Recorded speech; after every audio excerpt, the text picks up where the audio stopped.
Good morning dear students.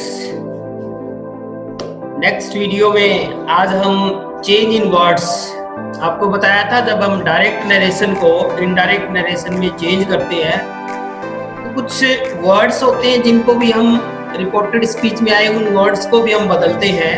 तो चलिए उनके बारे में डिस्कस करते हैं कि वो कौन कौन से वर्ड्स हैं।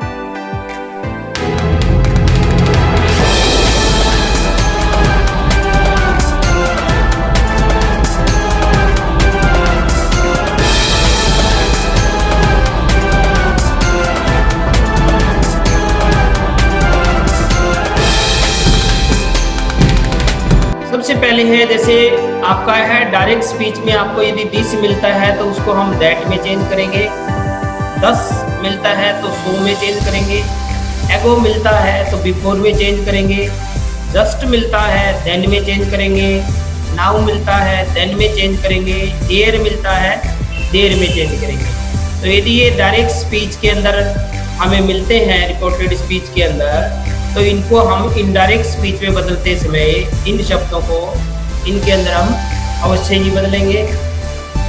नेक्स्ट है जैसे डीज है, डीज को दोज में बदलेंगे, टुडे को दैट डे में बदलेंगे, टू नाइट को दैट नाइट में बदलेंगे। टुमारो है, टुमारो को हम द नेक्स्ट डे या फिर द फॉलोइंग डे के अंदर बदलेंगे। उसके बाद में आपका यस्टरडे है, यस्टरडे को या तो आप बदलिए द प्रीवियस डे या फिर द डे बिफोर, इनमें से आप किसी में भी बदल सकते हैं। उसके बाद में आ जाए जैसे लास्ट नाइट है या लास्ट के साथ कोई शब्द आ जाए तो लास्ट नाइट को हम बदलेंगे the night before. The next आ जाए, नेक्स्ट को बदलेंगे the following, next plus time होना चाहिए, जैसे नेक्स्ट डे है, नेक्स्ट वीक है, नेक्स्ट मंथ है, इस तरह से। तो द नेक्स्ट आ जाए तो नेक्स्ट को हम द फॉलोइंग, 10 को बदलेंगे हम 100 में। ये पहले भी आ चुका आपका यहाँ पे 10 100 में। तो ये ही वो वर्ड है, इनके अलावा हमें कोई अलग से शब्द चेंज नहीं करना। ये शब्द है आपको ध्यान करना है जिनको आपको अक्सर ये मिलेंगे और इनको आपको बदलना है। तो चेंज इन वर्ड्स हमारा हो गया। उसके बाद में आता है change in tenses. Change in tenses ये हमारा 5th चेंजेज आ गए हैं। चेंज इन टेंसेज में आपको टेंसेज आने चाहिए, यदि आपको टेंसेज नहीं आएंगे तो फिर दिक्कत आएगी। इसके अंदर टेंसेज मस्ट होने चाहिए आपके पास। तो चलिए टेंसेज के अंदर हम चलते हैं। टेंसेज में सबसे पहले यदि आपको टेंसेज आते हैं तो ज़्यादा दिक्कत ही नहीं है। सिंपल प्रेजेंट टेंस है उसको आप पास्ट इंडेफिनिट में बदलेंगे। फिर भी नहीं पता तो सिंपल प्रेजेंट टेंस में हम या तो वर्ब की फर्स्ट फॉर्म यूज करते हैं या फर्स्ट फॉर्म के साथ एस। चाहे हमें ये मिले तो वर्ब की सेकंड फॉर्म में करेंगे। सिंपल सेंटेंस हमारा पास्ट इंडेफिनिट का सेकंड फॉर्म होती है तो उसमें सेकंड फॉर्म कर देंगे, या डू या डज प्लस फर्स्ट फॉर्म भी मिलती है हमें तो सेकंड फॉर्म में करेंगे। लेकिन ध्यान क्या रखना है, यदि डू डज प्लस नोट मिला हुआ है यानी डू नोट डज नोट मिला हुआ है तो हमें उसको डिड नॉट में चेंज करना है, क्योंकि दोनों के साथ फर्स्ट फॉर्म तो रहती है। डू डज डिड के बाद फर्स्ट फॉर्म आती है तो हमें सिर्फ इतना ही ध्यान करना है, डू नॉट डज नॉट को डिड नॉट में करना है और यदि इनमें से कुछ आया तो उसको सेकंड फॉर्म में चेंज करना है। नेक्स्ट है past present continuous tense. Present continuous को हम पास्ट कॉन्टिन्यूस में करते हैं तो इसमें भी ज्यादा मुश्किल नहीं है। दोनों में वर्ब की मेन वर्ब तो आईएनजी फॉर्म होती है, दोनों में फर्स्ट फॉर्म प्लस आईएनजी।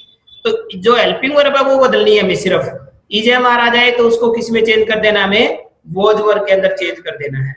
उसके बाद में आपका प्रेजेंट परफेक्ट टेंस आ जाता है। प्रेजेंट परफेक्ट टेंस में भी मेन वर्ब तो दोनों में सेम ही रहती है, थर्ड फॉर्म होती है। हमें क्या करना है, केवल हेल्पिंग वर्ब बदलनी है जब आ जाए तो उसको किस में चेंज करना है, हैड में हमें चेंज करना है। उसके बाद में आपका आ गया प्रेजेंट परफेक्ट कॉन्टिन्यूस टेंस।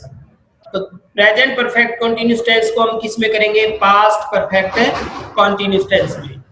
तो दोनों की मेन वर्ब तो सेम रहेगी क्योंकि फर्स्ट फॉर्म प्लस आईएनजी इसमें है, फर्स्ट फॉर्म प्लस आईएनजी इसमें है। इसमें भी हमें हेल्पिंग वर्ब ही चेंज करनी है। इसमें हैज बीन हैव बीन होती हैं तो हैज हैव को जैसे कि आपको ऊपर भी बताया है हैड में चेंज कर देंगे तो इसमें क्या बन जाएगी, वो हैड बीन बन जाएगी। उसके बाद में नेक्स्ट आपका पास्ट इंडेफिनिट टेंस आ जाता है। पास्ट इंडेफिनिट को हम पास्ट परफेक्ट टेंस के अंदर बदलते हैं। तो पास्ट इंडेफिनिट में हम क्या यूज करते हैं?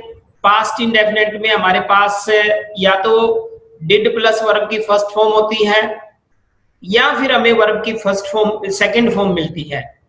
तो यदि इनमें से भी हमें कुछ भी मिले, या चाहे हमें डिड प्लस फर्स्ट फॉर्म मिले या वर्ब की सेकंड फॉर्म मिलती है, तो उसको हम हैड प्लस थर्ड फॉर्म में बदलेंगे, क्योंकि पास्ट परफेक्ट टेंस में हैड प्लस वर्ब की थर्ड फॉर्म का हम प्रयोग करते हैं। उसके बाद में आपका नेक्स्ट है past continuous tense. Past continuous tense में हमारे पास was were plus first form plus ING होती है, और उसको हम बदलते हैं पास्ट परफेक्ट कॉन्टिन्यूस टेंस में। पास्ट परफेक्ट कॉन्टिन्यूस टेंस के अंदर उसको हमें बदलते हैं। तो पास्ट परफेक्ट कॉन्टिन्यूस दोनों के अंदर मेन वर्ब तो बहुत कम बदलने की जरूरत पड़ती है, मेन वर्ब दोनों में सेम होती है। यहाँ भी हमें वॉज वर है, वॉज वर को हैड बीन में बदलते हैं, क्योंकि वॉज वर है वो बी की सेकंड फॉर्म है, बी वॉज वर, और बी की थर्ड फॉर्म जो होती है वो बीन होती है। अब क्योंकि सेकंड फॉर्म है तो इसका मतलब ये पास्ट इंडेफिनिट के हिसाब से बना सेकंड फॉर्म है, और सेकंड फॉर्म को हम किस में बदलते हैं? हमेशा हैड प्लस है थर्ड फॉर्म में। तो इसलिए इसमें वॉज वर को हम किस में बदलते हैं? हैड बीन में बदलते हैं। उसके बाद में पास्ट परफेक्ट या पास्ट परफेक्ट कॉन्टिन्यूस टेंस आया है, यानी हमें ऑलरेडी रिपोर्टेड डायरेक्ट नरेशन के अंदर हमें हैड प्लस थर्ड फॉर्म या हैड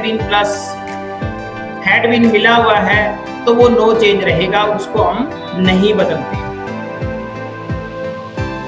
उसके बाद में आपका फ्यूचर के अंदर ये आपके अंदर आ जाते हैं मॉडल्स में आपके आ जाते हैं कैन को कुड में बदलेंगे, मे को माइट में बदलेंगे। यदि शैल विल आता है तो शैल विल को ज्यादातर वुड में ही बदला जाता है, शुड में बहुत कम चांसेस होते हैं। तो इसलिए शैल विल को टाइम को दर्शाने के लिए हम वुड के अंदर ही चेंज करेंगे। उसके बाद में मस्ट के 3 चेंजेज हम करते हैं। मस्ट का फर्स्ट होता है जब इसकी वर्तमान में आवश्यकता है मजबूरी के लिए प्रयोग होता है। ये हमें वाक्य के रेफरेंस से पता लगेगा कि आवश्यकता या मजबूरी के लिए प्रयोग हुआ है या किस पर्पज के लिए इसका प्रयोग हुआ है। तो यदि इसका आपकी नेसेसिटी या कंपल्सन के लिए प्रयोग हुआ है तो इसको मस्ट को हैड टू में बदलेंगे हम। यदि इसका भविष्य में आवश्यकता है मजबूरी के लिए, यानी फ्यूचर के लिए इसका यूज हुआ है, तो इसको वुड हैव टू के अंदर हम बदलेंगे। तो वो हमें वाक्य से पता लगेगा, रेफरेंस से पता लगेगा कि प्रेजेंट के लिए यूज हुआ है या फ्यूचर के लिए यूज हुआ है। या फिर मस्ट का यदि ड्यूटी के पर्पज से यूज हुआ है या एडवाइस के पर्पज से यूज हुआ है, तो ऐसी अवस्था में हम मस्ट को चेंज नहीं करते, उसमें हम मस्ट को मस्ट ही रखते हैं। तो एग्जाम्पल में आप देख सकते हैं, जैसे Mohan said I must go home now.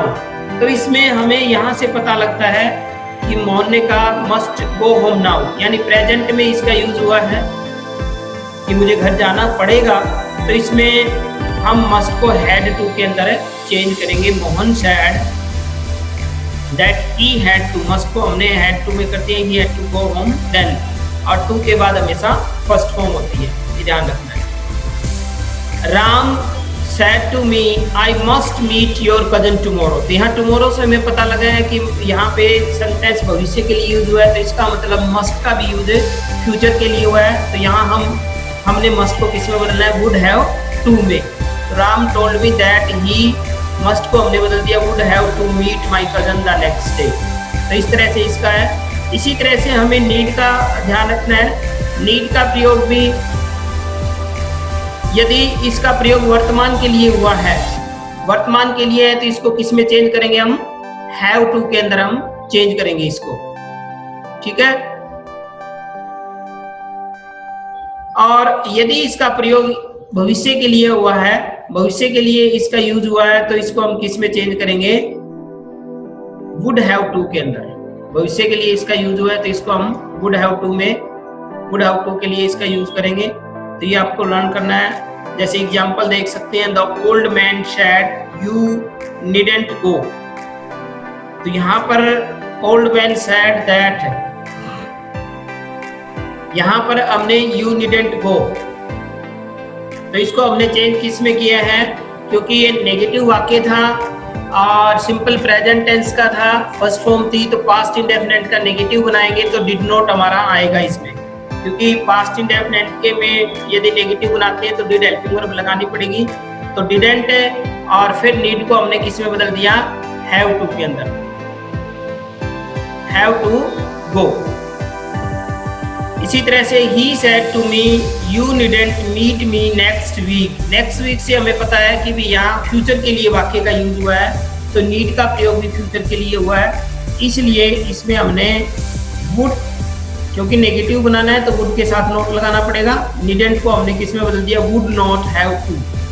तो इस तरह से आपके ये टेंसेज में बदलाव, और ये पांचों चेंजेज आपको सीखने के बाद में आगे जब हम नेक्स्ट वीडियो में लेके आएंगे तो आपके सामने आएंगे फर्स्ट रूल लेके आएंगे, जिसमें कंप्लीट डायरेक्ट नरेशन के सेंटेंस को इनडायरेक्ट में कैसे बदल दो, चेंजेज आपको लर्न करने पड़ेंगे, जिसमें टेंस आपको याद करना पड़ेगा कैसे बदलते हैं शब्दों को, और वो प्रोनाउन का चार्ट, प्रोनाउन कैसे बदलते हैं वो आपको अच्छी तरह से तैयार करना पड़ेगा।